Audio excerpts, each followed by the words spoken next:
Assalamualaikum warahmatullahi wabarakatuh. Halo semuanya, berjumpa lagi dalam pelajaran Bahasa Indonesia. Dalam materi kali ini, Bapak akan membahas tentang kaidah kebahasaan dari teks ceramah. Kaidah kebahasaan di sini adalah tentang kalimat. Ya, kalian pasti sejak sekolah dasar sampai sekarang pasti membuat kalimat ya. Dalam pelajaran bahasa Indonesia atau dalam pelajaran lain kalian pasti pernah dan tentu pasti membuat kalimat untuk mengerjakan tugas-tugasnya. Mulai dari kalimat yang sederhana sampai dengan kalimat yang kompleks atau kalimat yang rumit. Nah, kalimat ini kalau dilihat dari definisinya atau pengertiannya adalah satuan bahasa yang terdiri dari satu kata atau lebih yang memiliki pikiran yang lengkap. Pikiran yang lengkap di sini maksudnya memiliki makna ya. Ketika kita ucapkan kalimat tersebut bermakna. Memiliki makna atau memiliki pikiran yang lengkap dan mempunyai pola intonasi akhir. Intonasi akhir ini bisa berupa intonasi akhir itu bisa tanda titik, tanda seru, ataupun tanda tanya. Setiap kalimat sekurang-kurangnya harus memiliki predikat. Jadi minimal kalimat itu terdiri atas predikat ya, bisa juga subjek predikat. Tapi predikat saja cukup, tapi ini disebut kalimat minor. Ini contohnya. Ini contoh yang disebut kalimat minor. Kalimat yang biasanya hanya ada dalam dialog drama ya. Misalnya pergi. Ini bisa kalimat ya, kalimat seruan. Walaupun cuma satu kata. Dahsyat. Ada seru ya. Ini kalimat seruan juga. Nah, contoh lainnya, siswa SMAN Cirwas sedang ujian. Nah, ini kalimat terdiri dari subjek dan predikat. Subjeknya adalah siswa SMA Negeri Cirwas, predikatnya sedang ujian. Oke, itu kalimat sederhana ya. Jadi kalimat itu terdiri ya sekurang-kurangnya terdiri atas predikat atau subjek dan predikat. Selanjutnya, meskipun bukan kalimat lengkap yang terdiri dari unsur subjek, predikat, objek, dan keterangan, contoh tersebut yang tadi dibacakan merupakan sebuah kalimat karena mengandung unsur predikat dan terdapat intonasi akhir. Beda halnya dengan contoh berikut. Nah, misalnya ini, siswa SMAN Cirwas itu. Nah, ini bukan merupakan kalimat, karena ini hanya subjek. Siswa SMAN Cirwas itu. Ini subjek. Tapi kalau dibalik ya, misalnya siswa itu sekolah di SMA Cirwas. Nah, itu bisa jadi kalimat. Tapi kalau seperti ini, siswa SMAN Cirwas itu, ini belum ada intonasi akhir. Ini bukan merupakan kalimat. Ya. Perempuan itu cantik. Perempuan itu cantik. Ini bisa jadi kalimat. Bisa. Ya. Terdiri dari subjek dan predikat. Tapi belum memiliki intonasi akhir. Jadi kalau ini disebutnya apa namanya? Klausa ya. Jadi masih disebut klausa. Belum menjadi kalimat. Kalau diberi intonasi akhir, misalnya titik, perempuan itu cantik. Ini sudah menjadi kalimat. Tapi kalau belum diberi intonasi akhir, belum diberi titik, ini belum jadi kalimat. Masih disebut klausa. Oke, berarti kita bahas dulu tentang klausa ya. Jadi dalam satuan bahasa itu ada kata, ada frasa, ada klausa, ada kalimat. Kata ini satuan bahasa terkecil yang sudah memiliki makna. Contohnya, contoh kata ya makan, ada maknanya. Memasukkan sesuatu yang bisa dicerna misalnya ke dalam mulut itu makan. Frasa ini kumpulan kata atau gabungan kata yang juga memiliki makna. Misalnya makan siang. Sudah merupakan frasa. Makan siang ya. Artinya makan yang dilakukan di siang hari. Sedangkan klausa ini lebih panjang lagi atau bisa disebut juga anak kalimat. Misalnya Andi sedang makan siang. Ini sudah merupakan klausa. Lantas, supaya menjadi kalimat, kita beri intonasi akhir. Andi sedang makan siang. Titik. Ini sudah disebut kalimat. Sedangkan di atasnya ini adalah klausa. Kenapa klausa? Karena ini masih bisa lanjut. Andi sedang makan siang, misalnya bersama Rina. Kalau belum diberi titik, masih bisa lanjut. Di kafe, misalnya kafe apa? Kafe normal. Nah, diberi titik, ini sudah bukan lagi klausa, tapi menjadi kalimat. Kalau tidak diberi titik, ini masih klausa, walaupun panjang seperti ini ya. Andi sedang makan siang bersama Rina di kafe. Oke, klausanya ada klausa terikat dan ada klausa bebas. Sampai sini paham tentang perbedaan kata, frasa, klausa, dan kalimat ya. Kita kembali ke materi lagi.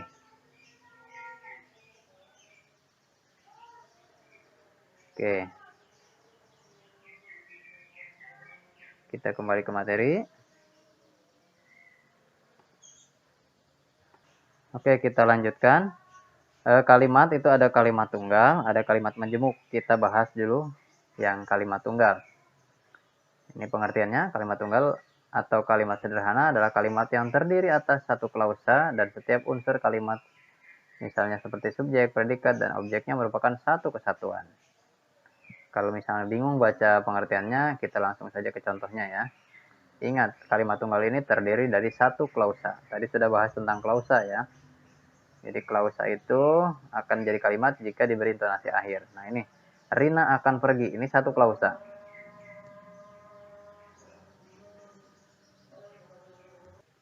Oke, kita lanjutkan. Rina akan pergi Rina akan pergi ini merupakan satu kalimat dan satu klausa. Jadi satu kesatuan. Kalau dirinci strukturnya ini terdiri dari subjek yaitu Rina dan predikat akan pergi. Kalau kalimat ini buat menjadi panjang lagi, misalnya ditambahi pelengkap, Rina akan pergi meninggalkan Indonesia. Subjeknya Rina akan pergi, predikat, dan meninggalkan Indonesia adalah pelengkap. Mengapa pelengkap bukan objek? Nah, bedanya pelengkap dengan objek itu apa? Oke, nah itu PR untuk kalian. Cari apa bedanya pelengkap dengan objek. Kalau pelengkap seperti apa, kalau objek seperti apa, ya. Selanjutnya kalau kita buat panjang lagi kalimat ini masih kalimat tunggal walaupun sepanjang ini ya. Karena ini terdiri satu kalimat, bukan gabungan kalimat. Kalau gabungan dari dua kalimat, maka ini disebut kalimat majemuk, bukan kalimat tunggal. Oke, kita lanjut. Misalnya Rina akan pergi meninggalkan Indonesia besok pagi. Besok pagi adalah keterangan waktu. Rina, nah, diperpanjang lagi. Subjeknya yang diperpanjang. Kali ini subjeknya yang diperpanjang. Rina, pebulu tangkis asal kota Serang itu, akan pergi meninggalkan Indonesia besok pagi. Nah, ini masih satu kalimat tunggal, walaupun panjang ya, karena terdiri dari satu klausa. Kita lanjut ke kalimat majemuk. Nah, kalimat majemuk adalah kalimat yang mempunyai dua pola atau lebih. Dapat dikatakan bahwa kalimat majemuk merupakan penggabungan dari dua kalimat tunggal atau lebih. Bisa dua kalimat, bisa tiga kalimat digabungkan menjadi satu. Itu disebut kalimat majemuk. Jenis-jenisnya ada kalimat majemuk setara, majemuk rapatan, dan majemuk bertingkat atau bersusun. Nanti kita bahas satu persatu.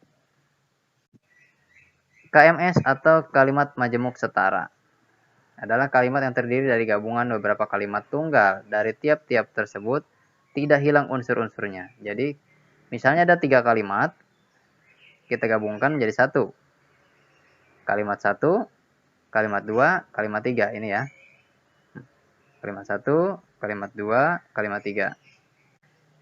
Matahari terbit di ufuk timur. Itu kalimat 1. Kalimat 2, hewan-hewan mulai mencari makan. Dan kalimat ketiga, para petani pergi ke ladang. Kita gabungkan ketiga kalimat ini tanpa menghilangkan satu unsur satu unsur pun dari masing-masing kalimat. Jadinya seperti ini.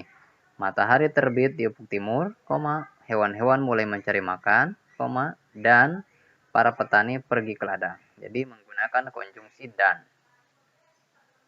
Nah, ini disebut kalimat majemuk setara. Jadi setiap kalimat yang akan digabungkan tidak kehilangan satu unsurnya sedikit pun. Jadi kalimatnya tetap kita gabungkan menggunakan konjungsi atau kata penghubung. Kita lanjut ya. Contoh lain. Chelsea meraih kemenangan meyakinkan. Aston Villa hanya diberi angka 0. Nah, ada dua kalimat. Kalau tadi 3 kalimat, ini 2 kalimat. Kemudian kita gabungkan. Chelsea meraih kemenangan meyakinkan, bahkan Aston Villa hanya diberi angka 0. Jadi di sini ada konjungsi bahkan untuk penegasan. Nah, itu kalimat majemuk setara. Dua-duanya atau kedua kalimat ini jika digabungkan tidak kehilangan unsurnya. Nah, ini konjungsi yang biasa digunakan. Terlihat jelas tidak? Kalau tidak jelas, nanti diubah nih warna hurufnya, coba. Warna hurufnya diubah jadi hitam saja, supaya jelas, atau merah. Malah nggak jelas ya. Hitam sajalah.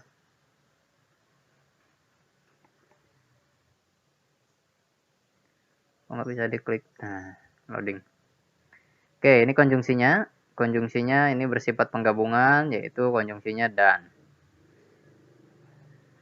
Maaf, harusnya kebalik, ini konjungsi ada di sini.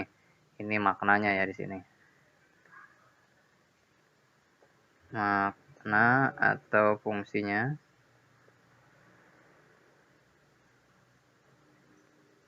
Ini jenis konjungsinya.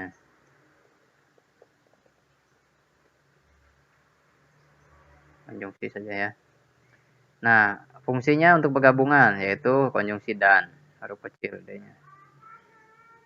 Kalau konjungsinya bersifat atau bermakna penguatan atau penegasan, itu bahkan. Kalau bersifat pemilihan atau berlawanan, sedangkan, tetapi, urutan waktu, kemudian, lalu, lantas. Nah, ini konjungsi yang bisa digunakan dalam kalimat majemuk setara. Oke, sampai sini paham ya tentang kalimat majemuk setara.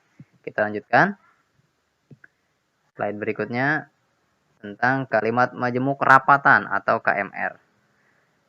Berbeda dengan kalimat majemuk setara, kalimat majemuk rapatan ini menggabungkan beberapa kalimat dengan menghilangkan unsurnya yang dianggap sama atau yang memang betul-betul sama gitu ya. Contoh, Andi bermain di taman, Wulan bermain di taman, Lulu bermain di taman. Nah, ada unsur yang sama di sini, bermain di taman. Bermain di taman, bermain di taman. Karena ini ketiganya ini unsurnya sama, bermain di taman, maka dihilangkan dan hanya digunakan satu saja. Jadi, Andi, Wulan, dan Lulu bermain di taman. Itu kalimat majemuk rapatan. Kurang lebih seperti itu. Jadi, kalau ada unsur yang sama, dihilangkan, digunakan satu saja. Mudah bukan? Kita lanjut. Ini contoh lain. Benteng ini maksudnya ya. Benteng itu ditembaki. Benteng itu dihujani roket, benteng itu diratakan dengan tanah. Kemudian ketiga kalimat ini digabungkan, benteng itu ditembaki, dihujani roket, dan diratakan dengan tanah. Jadi unsur yang sama adalah benteng. Dihapus ya, dan disisakan satu saja. Contoh lain, ayah menulis surat itu, ibu mengirimkan surat itu. Ayah menulis dan ibu mengirimkan surat itu. Itu ya. Mudah untuk kalimat majemuk rapatan. Sampai sini pasti paham. Berikutnya, yang terakhir ini kalimat majemuk bertingkat. Disebut bertingkat karena ada perbedaan level atau perbedaan derajat. Apa ya istilahnya ya? Pokoknya klausa yang digunakan ada klausa yang lebih tinggi sifatnya dan ada yang lebih rendah. Lebih tinggi ini artinya klausa tersebut jika diberi intonasi akhir maka dia akan menjadi kalimat. Sedangkan klausa yang lain tidak bisa berdiri sendiri menjadi sebuah kalimat. Klausa yang bisa berdiri sendiri menjadi kalimat disebut klausa bebas. Ya, ini klausa bebas. Kalau yang tidak bisa berdiri sendiri menjadi kalimat itu disebut klausa terikat. Jadi ada dua klausa. Contoh ini, berhala-berhala itu dihancurkan oleh Ibrahim kemarin. Karena nggak muat ke slide berikutnya ya. Kalimat di atas terdiri dari unsur yang lengkap yaitu SPOK. Setiap unsur tersebut dapat diganti, dikembangkan menjadi misalnya unsur keterangan kemarin diganti dengan kalimat berikut. Ketika Raja Namrud sedang berburu bersama pasukannya. Nah, berhala-berhala itu dihancurkan oleh Ibrahim, ketika Raja Namrud sedang berburu bersama pasukannya. Jika kalimat bentukan di atas digabungkan menjadi kalimat majemuk ya, itu disebut kalimat majemuk bertingkat. Ini contohnya. Berhala-berhala itu dihancurkan oleh Ibrahim. Ini kalimat pertama tadi. Klausa yang pertama. Klausa yang kedua, ketika Raja Namrud sedang berburu bersama pasukannya. Nah, ya. Ini dua klausa yang berbeda. Yang satu klausanya ini, dia bisa berdiri sendiri jadi kalimat. Kalau klausa yang di belakangnya ini dibuang, dia bisa tetap jadi kalimat. Diberi titik, sudah jadi kalimat. Berhala-berhala itu dihancurkan oleh Ibrahim. Titik, itu satu kalimat. Sementara klausa yang di belakangnya ini tidak bisa berdiri sendiri menjadi satu kalimat. Ya, ketika Raja Namrud sedang berburu bersama pasukan ini tidak bisa menjadi satu kalimat. Itu disebut anak kalimat. Ya, kecuali begini. Raja Namrud sedang berburu bersama pasukannya itu bisa jadi kalimat. Tapi karena kita menggunakan konjungsi ketika, maka ini disebut kalimat majemuk bertingkat atau bersusun. Nah, itulah tadi kaidah kebahasaan dari teks ceramah. Ada kalimat tunggal, ada kalimat majemuk. Nah, mudah-mudahan bisa dipahami materi kali ini. Dan mudah-mudahan juga apa yang Bapak sampaikan bisa diserap dengan baik. Nanti kita akan lanjutkan ke materi berikutnya. Nah, untuk lebih jelasnya kalian nanti bisa unduh ini PowerPoint-nya di web sekolah.